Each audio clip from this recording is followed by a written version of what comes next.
Hello friends, जय माता दी। कैसे हैं आप सब? दोस्तों, आज 20 सितंबर 2021 सोमवार का दिन और भादो माह की पूर्णिमा तिथि, इससे पितृपक्ष की शुरुआत हो रही है। और प्रत्येक वर्ष भादो माह की जो पूर्णिमा तिथि आती है, इससे ही अश्विन माह की अमावस्या तक यानी 16 दिनों तक पितृपक्ष माना जाता है। 16 दिनों तक चलने वाले इस पक्ष में पितृ ऋण से मुक्त होने के लिए परिवार के जो मृतक होते हैं, इनके निमित्त श्राद्ध करना जरूरी माना गया है। और श्राद्ध क्या होता है? जो कर्म हम श्रद्धा से करें, जो पूजन हम श्रद्धा से करें अपने पितृ के निमित्त, वही श्राद्ध कहलाता है। ऋषि पुलस्त्य के मत अनुसार जिस कर्म में दूध हो, गौ का घृत हो और शहद सहित सात्विक पकवान श्रद्धा पूर्वक पितृ के निमित्त, चाहे कौवे हो, गाय हो या ब्राह्मण को दिए जाएं, वही श्राद्ध कहलाता है। और इस बार पितृपक्ष में बेहद ही शुभ संयोग बन रहे हैं, बेहद कल्याणकारी योग। इसके बारे में डिटेल में बताऊंगी, लेकिन अभी जान ले सर्वार्थ सिद्धि योग, रवि योग, अमृत सिद्धि योग, इन सब के विशिष्ट संयोग बन रहे हैं। और इन शुभ संयोगों में पितृ का श्राद्ध करेंगे तो आपको सभी शुभ कार्यों में प्रगति होगी, वंश की वृद्धि होगी, परिवार में सुख शांति आएगी और समृद्धि आएगी। और मंगल कार्य करते हैं या कोई भी नया बिजनेस आदि करते हैं, उसमें अवरोध होता है, नौकरी नहीं मिलती है, इनमें अवरोध आते हैं, तो आपके सभी अवरोध दूर होंगे। इन शुभ योगों में अगर आप भी अपने पितृ के निमित्त तर्पण करते हैं, पिंड दान करते हैं, तो इससे आपके जीवन में किसी भी प्रकार का पितृ दोष है तो उससे भी मुक्ति प्राप्त होती है। कौन कौन से दिन कौन से श्राद्ध है, फटाफट देख लीजिए। पूर्णिमा का श्राद्ध 20 सितंबर से शुरू हो रहा है। एक बात का ध्यान रखें, ये ऋषियों के निमित्त की जाती है पूर्णिमा का श्राद्ध। कुछ लोग कहते हैं कि पूर्णिमा तिथि को ही शरीर शांत हुआ था हमारे पूर्वज का, या हमारे जो भी दादा दादी हैं, आदि पर दादा दादी हैं उनका। तो ये बात समझ लें, जो लोग पूर्णिमा की तिथि को जिनको दाग लगा है, उनका श्राद्ध भी अमावस्या को ही किया जाता है। पूर्णिमा के दिन सिर्फ ऋषि मुनियों के निमित्त श्राद्ध किया जाता है। पहला दिन पूर्णिमा का श्राद्ध है 20 सितंबर यानी सोमवार। दूसरे दिन प्रतिपदा यानी पहली तिथि का श्राद्ध है 21 सितंबर मंगलवार। तीसरे दिन यानी द्वितीय का श्राद्ध है 22 सितंबर बुधवार। चौथा श्राद्ध है तृतीय का 23 सितंबर गुरुवार। पांचवा चतुर्थी का श्राद्ध 24 सितंबर शुक्रवार। महाभरणी श्राद्ध है 24 सितंबर को। छठा दिन का पंचमी का श्राद्ध है 25 सितंबर। सातवां दिन का श्राद्ध है वो सीधा 27 सितंबर सोमवार को होगा, षष्ठी का श्राद्ध। 26 सितंबर को कोई भी श्राद्ध की तिथि नहीं है। 28 को सप्तमी का, 29 को अष्टमी का और मात्र नवमी का श्राद्ध। नवमी का जो श्राद्ध है वो 30 सितंबर को रहेगा। दशमी का श्राद्ध 1 अक्टूबर, एकादशी का 2 अक्टूबर, द्वादशी का जो भी द्वादशी का श्राद्ध होता है वो सन्यासी हो, यति हो, वैष्णव जनों का श्राद्ध होता है, वो 3 अक्टूबर को है। त्रयोदशी का श्राद्ध 4 अक्टूबर को, चतुर्दशी का 5 अक्टूबर और अमावस्या का श्राद्ध तिथि पितृ श्राद्ध, सर्व पितृ अमावस्या का श्राद्ध, पितृ विसर्जन जो होती है, महालया है, जो समाप्ति होगी पितृपक्ष की, ये सभी 6 अक्टूबर मंगलवार के दिन होगी। दोस्तों, देखा जाए तो सावन माह की जो पूर्णिमा होती है, इसके बारे में कभी डिटेल में बताऊंगी। पितृ पृथ्वी पर उसी समय से आ जाते हैं और जो नई नई कुशा घास की कपोलें होती है, हम लोगों ने कुशा ग्रहणी अमावस्या पर कुशा घास इकट्ठी की थी ना, इसीलिए की थी क्योंकि पितृ उनकी कपोलों पर विराजमान हो जाते हैं। और यमराज कहा जाता है कि हर साल श्राद्ध पक्ष में सभी जीवों को मुक्त कर देते हैं, जिससे वो अपने परिवार वालों के पास जाकर के तर्पण ग्रहण कर सके। और इसीलिए जब श्राद्ध पक्ष में या पितृ पक्ष में जो मनुष्य होता है, जातक होता है, वो अपने पितृ के नाम से दान करता है, तर्पण करता है, भोजन कराता है अपने पितृ के नाम का, तो उसे पितृ सूक्ष्म रूप से ग्रहण करते हैं। श्राद्ध के दिन पितृ श्राद्ध कराने वाले के शरीर में आत्माएं प्रवेश कर जाती है और ऐसा माना जाता है कि श्राद्ध के समय वो वहाँ किसी न किसी रूप में मौजूद रहते ही हैं। और नियम अनुसार अगर आप उचित तरीके से श्राद्ध करते हैं, उनको जल अर्पित करते हैं, तो वो श्राद्ध से तृप्त होकर अपने वंशजों को सपरिवार सुख और समृद्धि का आशीर्वाद देते हैं। श्राद्ध कर्म में जो भी मंत्र उच्चारित किए जाते हैं, आहुतियाँ दी जाती है, वो अपने साथ ले जाकर जो और भी जो आगे के पीढ़ियों के पूर्वज हैं, आपके पितृ हैं, हमारे ग्रंथों में क्या है, 3 पीढ़ियों तक का श्राद्ध करने का विधान बताया गया है ना। 3 पूर्वज कौन कौन वे, पिता, दादा और परदादा, ये 3 देवताओं के समान माने जाते हैं।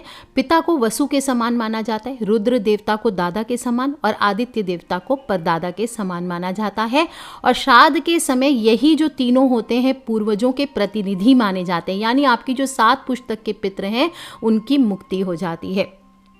पितृ का जो निवास है वो चंद्रमा के ऊर्ध्व भाग में बताया गया है और ये आत्माएं मृत्यु के बाद 1 साल से लेकर के 100 साल तक मृत्यु और पुनर्जन्म के बीच में स्थित रहती है। पितृलोक के जो श्रेष्ठ पितर होते हैं उनको न्यायदात्री समिति का सदस्य माना जाता है और यमराज की गणना भी पितृ में होती है।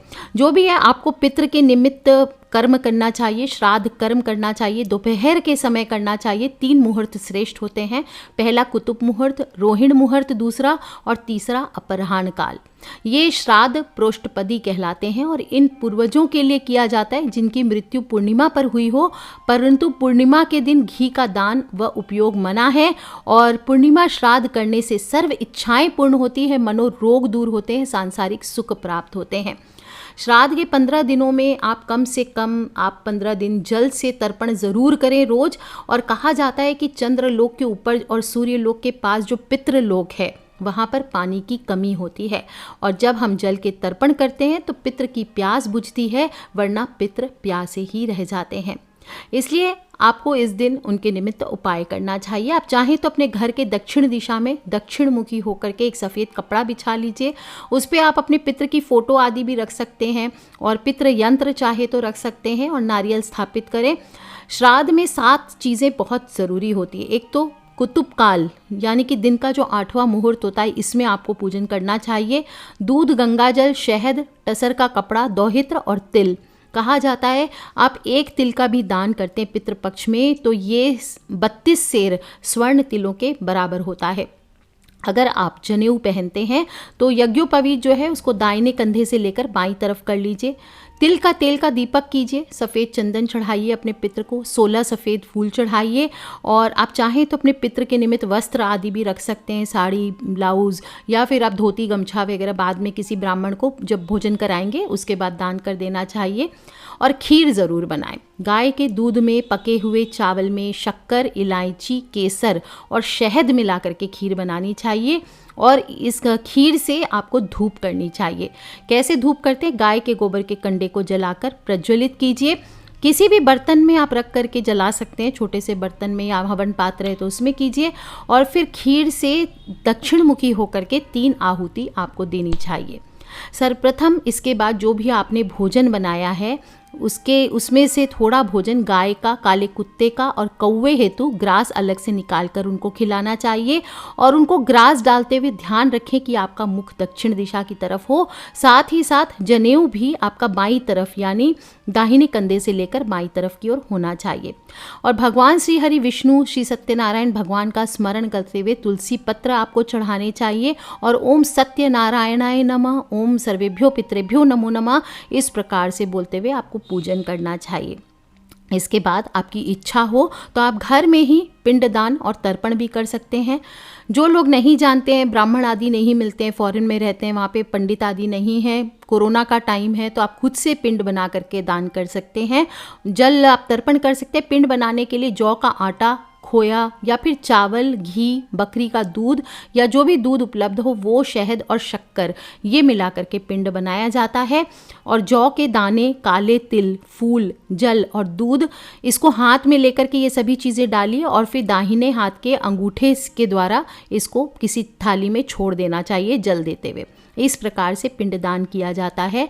सफ़ेद वस्त्र पहन के ही पिंडदान करना चाहिए और जौ के आटे से या चावल से पिंड का निर्माण करना चाहिए। क्यों करते हैं चावल से? क्योंकि चावल का सीधा सीधा संबंध चंद्रमा से माना गया है और चंद्रमा के माध्यम से ही आपके द्वारा दिया गया पिंड आपके पितरों तक पहुंचता है। इसी तरह से आटा भी सफ़ेद होने के कारण चंद्रमा का ही कारक माना गया है। इसके बाद पिंड को हाथ में लेकर के आपको इदम पिंड, पितर का नाम लेते हुए, तेभ्य स्वधा ये बोलते हुए पिंड को अंगूठा और तर्जनी उंगली के माध्यम से छोड़ना चाहिए जल देते हुए। इस तरह से कम 3 पीढ़ी के पितर का पिंडदान करें। क्या बोलेंगे? इदम पिंड तेभ्य स्वधा। वायु पुराण में कहा गया है कि प्रार्थना भी करनी चाहिए साथ में कि मेरे पितर जो प्रेत स्वरूप हैं, तिल युक्त जौ के पिंडों से वह तृप्त हो और साथ ही सृष्टि में हर वस्तु ब्रह्मा से लेकर तिनके तक, चाहे वो चर हो या अचर हो, मेरे द्वारा दिए गए जल से तृप्त हो। इस प्रकार से प्रार्थना करनी चाहिए, आराधना करनी चाहिए। इसके बाद पिंड को उठाकर जल में प्रवाहित कर दीजिए। इसके बाद आपको पितृ का निमित्त भोजन निकालना चाहिए। पितृ के निमित्त भोजन निकालने के पहले आपको पंचबली ज़रूर करनी चाहिए और पंचबली में पहली बलि जो होती है, यानी पहला भोजन जो होता है वो चींटी के नाम का, दूसरा गाय, तीसरा कौवा, चौथा कुत्ता और पांचवा जो होता है वो देव आदि बलि, ये ज़रूर करनी चाहिए। आप पंचबली निकालें या ना निकालें, कौवे को भोजन आपको ज़रूर देना चाहिए। कौवे के विषय में शास्त्रों में एक बात एकदम स्पष्ट की गई है कि कोई भी क्षमतावान आत्मा कौवे के शरीर में विचरण कर सकती है और कौवे को यमराज का दूत भी कहा गया है। कहते हैं कि जब हम श्राद्ध में अपने पूर्वजों को अन्न का भोग लगाते हैं तो कौवे के लिए अन्न की थाली रखते हैं और कौवा यमराज का दूत होने के नाते यमलोक में जाकर हमारे पूर्वजों की आत्माओं को उनकी संतान और वंश की स्थिति के बारे में बताता है। श्राद्ध के भोजन में आप जो भी शामिल करते हैं उसमें भोजन की मात्रा और खाद्य सामग्री को देखकर कौवा यमलोक में जाकर सुख सुविधा और जीवन से जुड़े हर पहलुओं के बारे में पूर्वजों को विवरण देता है, जिससे उनके संतानों के बारे में सुन के पूर्वजों की आत्मा तृप्त होती है। उनकी पीढ़ी सुख और सुविधा के साथ अपना जीवन निर्वाह कर रही है, ये जान करके वो बहुत संतोष हो जाता है। इसके अलावा कौवे को अतिथि आगमन का भी सूचक माना जाता है, पितरों का आश्रय स्थल भी माना जाता है। कहते हैं जो कई सारी पुण्य आत्माएं होती है पितृ की, वो कौवे के रूप में जन्म लेकर उचित समय और गर्भ का इंतजार करती है। जब भी प्राण निकल जाते हैं तो सबसे पहले आत्मा कौवे का रूप ही धारण करती है। इसके पीछे दूसरी एक कथा भी आती है कि इंद्र के पुत्र जयंत ने ही सबसे पहले कौवे का रूप धारण किया था। त्रेता युग की बात है ये। तब भगवान श्री राम ने अवतार लिया और जयंत ने कौवे का रूप धारण कर माता सीता के पैर में चोंच मारी थी। तब भगवान श्री राम ने तिनके का बाण चला करके जयंत की आंख फोड़ दी थी। तब उसने अपने किए की माफ़ी मांगी और राम जी ने उसे ये वरदान दिया था कि तुम्हें अर्पित किया गया भोजन पितरों को मिलेगा। तभी से श्राद्ध में कौवों को भोजन कराने की परंपरा है। इसी कारण कौवों को ना तो मारा जाता है, ना किसी रूप में सताया भी जाता है। और पुराणों में ये भी वर्णित है कि कौवे ने अमृत चख लिया था, इसलिए इस पक्षी की कभी भी स्वाभाविक मृत्यु नहीं होती है, ना ही बीमार होता है, ना कभी बुढ़ापा आता है। और कहा जाता है जिस दिन कौवे की मृत्यु हो जाए तो उसका कोई भी साथी भोजन नहीं करता। हमेशा इसकी मृत्यु आकस्मिक ही होती है, क्योंकि कौवा अतृप्तता का प्रतीक है और इसलिए पितर की तृप्ति के लिए अतृप्त को भोजन कराकर उसे तृप्त कराने से कौवे का श्राद्ध पक्ष में महत्व मनाया गया है। कौवे को भोजन देने के बाद ब्राह्मण को भोजन जरूर कराएं और फिर यथाशक्ति दान दक्षिणा दे करके आपको उनको वस्त्र आदि गिफ्ट करके इसके बाद आपको भोजन करना चाहिए। कुछ लोग दक्षिणा का महत्व नहीं समझते हैं। आपको बता दूं, यज्ञ की पत्नी दक्षिणा मानी गई है और हमेशा जब भी आप कोई पूजा पाठ करते हैं, दान करते हैं तो दक्षिणा ज़रूर देना चाहिए। और चाहे श्राद्ध भी करते हैं तो नहीं तो श्राद्ध का फल आपको नहीं मिलता है। पूर्णिमा तिथि जो है वो 20 सितंबर को ही है और शुरू हो जाएगी 20 सितंबर को सुबह 5:28 पर और 21 सितंबर को सुबह 5:24 पर पूरी होने वाली है। तो जो लोग भी पूजन करेंगे, मैंने आपको बताया 3 मुहूर्त में श्राद्ध पक्ष में पूजन किया जाता है। पहला है कुतुब मुहूर्त जो कि 11:50 से 12:39 तक है दोपहर को। दूसरा है रोहिणी मुहूर्त जो कि 12:39 से 1:27 तक है। तीसरा है अपराह्न काल जो कि 1:27 से लेकर 3:54 तक है। कुतुब काल में आपको दान करना चाहिए, इससे अक्षय फल मिलता है। ध्यान रखें कुछ बातों का। पिता का श्राद्ध बेटा करता है और बेटे के ना होने पर पत्नी को श्राद्ध करने का विधान बताया गया है। लेकिन आज के जो आधुनिक समाज हैं जहां सिर्फ बेटियां भी होती है तो कानूनी तौर पर विरासत जब मिलता है तो उनको अधिकार दिया जाता है धर्म से कि वो भी अपने माता पिता का पिंडदान कर सकती हैं। इसलिए कभी ये क्वेश्चन ना करें कि बेटी हैं तो हम पिंडदान करें या ना करें, बिल्कुल कर सकते हैं। पत्नी ना होने पर सगा भाई भी कर सकता है श्राद्ध। एक से ज़्यादा पुत्र होने पर बड़े पुत्र को श्राद्ध करना चाहिए, बड़ा नहीं कर सके तो छोटा कर सके। और बाकी जो गया आदि में पिंडदान करते हैं वो कोई भी पुत्र कर सकता है। अगर आप लोग सब अलग अलग घरों में रहते हैं तो आप चाहें तो अलग अलग भी पिंडदान कर सकते हैं। दोस्तों, कभी भी रात में श्राद्ध कर्म नहीं करना चाहिए। सूर्य अस्त के बाद ना तो पितृ के निमित्त जल दिया जाता है, ना श्राद्ध कर्म किए जाते हैं। हाँ, दक्षिण दिशा में आप एक दीपक उनके नाम का ज़रूर जला सकते हैं। अपने घर में हमेशा रहकर श्राद्ध करना चाहिए। आप किसी और के घर पे गए हुए हैं, वहाँ पर अपने पितृ के निमित्त आपको श्राद्ध नहीं करना चाहिए। हाँ, किराए के घर में रह रहे हैं तो बिल्कुल वो आपका घर है, उसमें आप श्राद्ध कर्म करें। श्राद्ध पक्ष में लोहे के पात्र का उपयोग आपको नहीं करना चाहिए। सोना हो, चांदी हो, कांसा हो, तांबे हो, ये जो पात्र होते हैं पूर्ण रूप से उत्तम होते हैं। केले के पत्ते में भी श्राद्ध भोजन सर्वथा निषिद्ध है। केले के पत्ते पर भी भोजन नहीं देना चाहिए। और श्राद्ध में चांदी का विशेष महत्व बताया गया, उसमें आप कर सकते हैं। जौ हो, मटर हो, सरसों हो, इनका उपयोग श्रेष्ठ बताया गया है। भोजन में वही पकवान बनाएं जो आपके पितृ को पसंद थे। और ध्यान रखें, तिल का यूज़ आपको थोड़ा सा भोजन में भी ज़रूर करना चाहिए।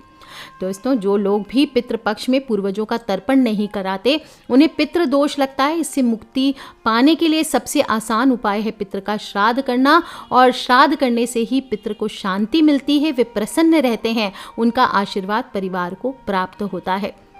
जो लोग भी ट्रैवल कर रहे हैं, कोई दूसरा कारण है, बीमार हैं या साधन नहीं है, नहीं कर सके, तो मैं आपको एकदम आसान बताती हूँ। ये पितृपक्ष आपको जाया तो नहीं जाने देना है। कल से ले करके अगले आपके जो 6 तारीख है, 6 अक्टूबर है, तब तक 15 दिन आपको डेली अपने पितृ के नाम का 1 लोटा जल दक्षिण मुखी होकर के, सुबह जब आप सूर्य देव को जल अर्पित करते हैं उसी समय दक्षिण मुखी हो जाइए। जल का लोटा वही तांबे के लोटे में जल भर लीजिए, थोड़े काले तिल डाल लीजिए, गुड़ डाल लीजिए और ओम सर्वेभ्यो पितृभ्यो नमो नमः या ओम पितृभ्यो नमः या पितृ पितरानी की जय, इस प्रकार से बोलते हुए जल अर्पित कर दीजिए।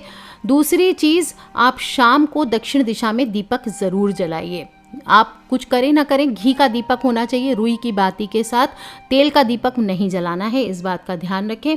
तीसरी चीज़, कौवे हो, कुत्ते हो, गाय हो, जो भी जीव आपको मिले उनके लिए एक अंश आप भोजन का ज़रूर निकालें, क्योंकि ये सभी जीव यम के काफ़ी नज़दीक होते हैं। और गौ माता तो विशेष रूप से वैतरणी पार कराने में सहायक होती है। अपने पूर्वज हों, अपने पितृ हैं, इनकी आत्मा की तृप्ति के लिए श्राद्ध कर्म पिंडदान जो भी कर सकते हैं कीजिए।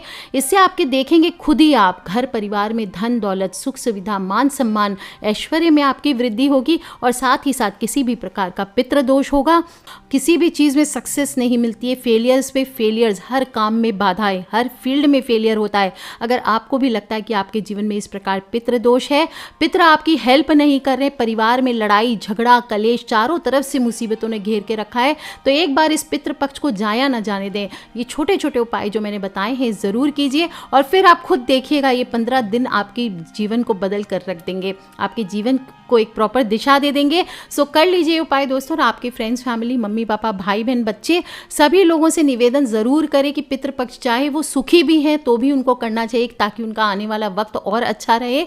और इस प्रकार से सभी लोग करे कराएं, सब्सक्राइब करके रखें। और किसी भी प्रकार के प्रश्न हो पितृपक्ष से रिलेटेड, या माँ दुर्गा पूजा आने वाली है, नवरात्र आने वाली है, उसको रिलेटेड अगर कोई प्रश्न हो प्लीज़ मुझे वीडियो के नीचे लिख के ज़रूर पूछ लें। Take care friends, love you all, जय माता दी, बम बम।